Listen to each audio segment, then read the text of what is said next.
আরে এটাই তো সেই দামি পাতা, শুনেছি এই পাতা খেলে মানুষ কখনোই মরে না, মানুষ অমর হয়ে যায়। আমার দাদা আমাকে এই কথা বলেছিল।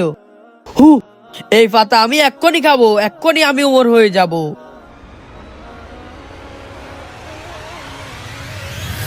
আরে ভাই, আপনি কোনো পাগল নাকি? আরে ভাই আমি পাগল হবো কেন? আপনি পাগল না তো কি? আপনি গাছ থেকে পাতা খাচ্ছেন। আমি পাগল না রে ভাই, আমার দাদা বলেছিল এই গাছের পাতা খেলে উমর হয়ে যায়। আপনি বলেন তো এটা কি গাছের পাতা? ভাই সেটা তো আমি জানি না। আপনি তো ওমর গাছের পাতা খাচ্ছেন, আমার মনে হয় আপনি বেশি দিন বাঁচবেন না। আরে এটা খেলে মরবো না, আর আপনারা বলছেন আমি বেশি দিন বাঁচবো না। আপনি যে গাছের পাতা খাচ্ছেন ওই গাছের চারপাশে সাপ বিচ্ছু লুকায় থাকে। আল্লাহ আমাদেরকে হায়াত দিয়ে পাঠিয়েছেন।